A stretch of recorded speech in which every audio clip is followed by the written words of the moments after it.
Given the astronomical expectations on the club's shoulders, Real Madrid are never far from a crisis. A couple bad games can flip the script and frustrate fans.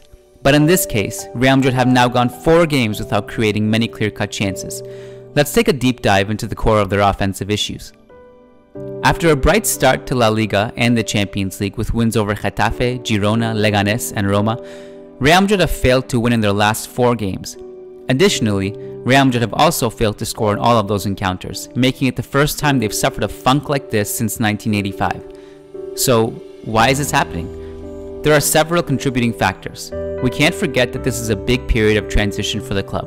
Zidane and Ronaldo, 2 icons and important figures of Real Madrid's three-peat, are gone. As a result, Florentino has turned to a more tactically oriented manager who aims to focus on the collective to produce victories. But that is easier said than done, and Lopetegui's new philosophies and ideas will take time to implement. That task hasn't been made any simpler by the tough schedule Madrid have had to endure.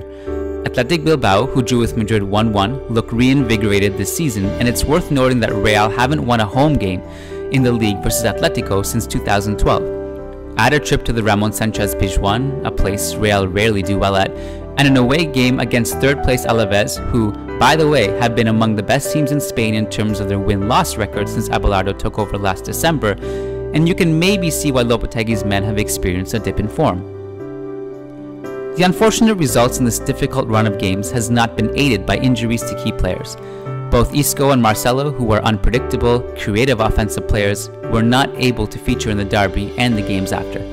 Carvajal was subbed off against Moscow with a knock that will keep him out till late November. The loss of the former two was especially huge, since Isco and Marcelo's dribbling and creative ability are crucial when it comes to breaking down deep blocks. Of course, that's not to say that the team is excused from poor results. The form of particular players such as Asensio and Benzema have been concerning, and there is ultimately no good excuse for the worst offensive funk in 35 years.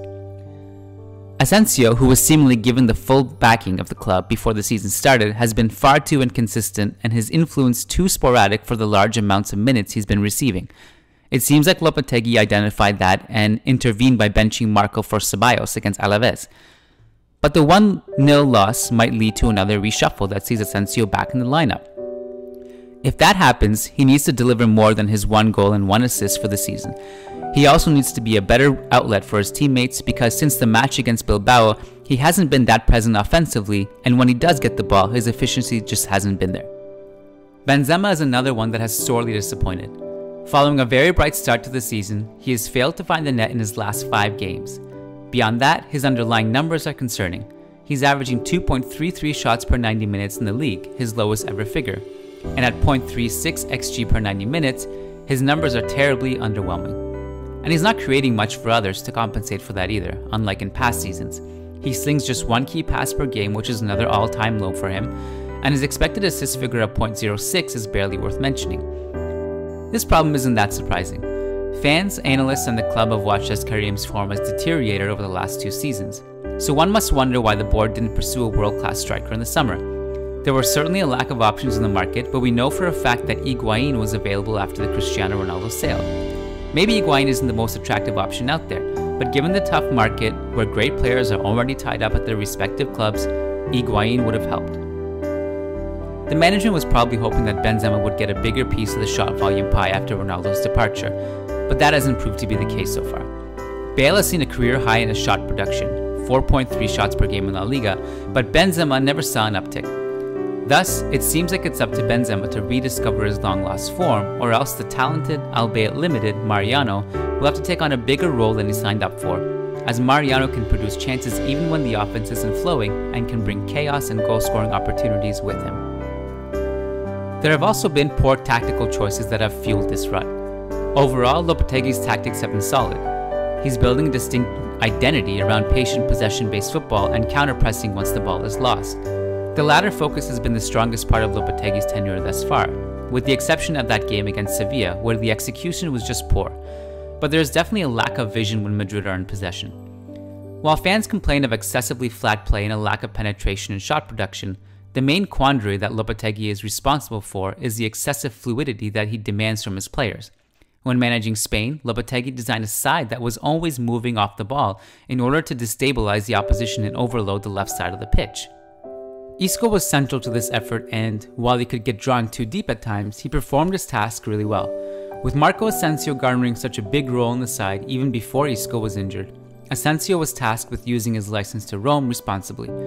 Instead, he's looked a little out of his depth and has failed to adequately balance his positioning in relation to the other moving parts around him. This has made it tougher for central midfield options to find the front three with vertical passes. Kroos, who's typically the best deep creator in the team, has had trouble finding outlets in front of him. Asensio is not the only one struggling either. Ceballos struggled with this role against Moscow when playing in an Isco-esque number 10 position. You can understand why Lopetegui has gone down this path though.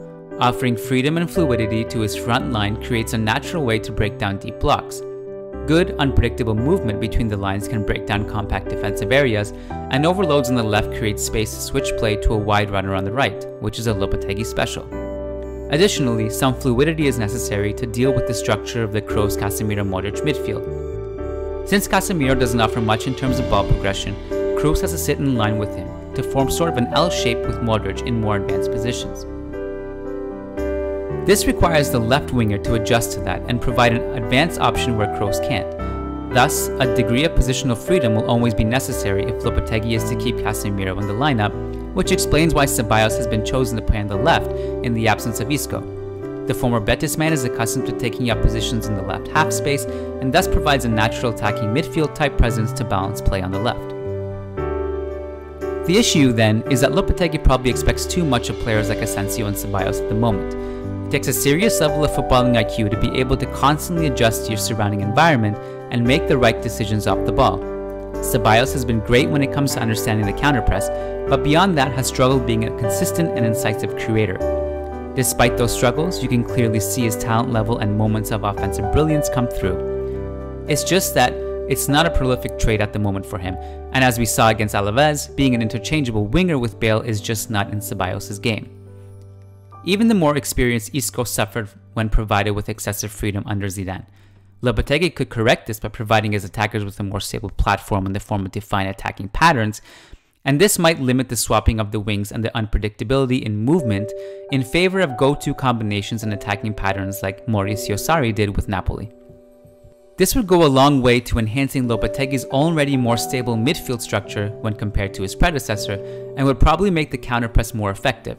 However, it is questionable whether anything Lopetegui does will solve Real Madrid's goal-scoring issue. He cannot turn to his midfield, which is filled with great controllers and a great defensive midfielder, and Sergio Ramos can only provide so much. That puts huge pressure on Benzema to deliver, and for the likes of Asensio and Isco, players who are creators by trade, to really step up and carry a big load.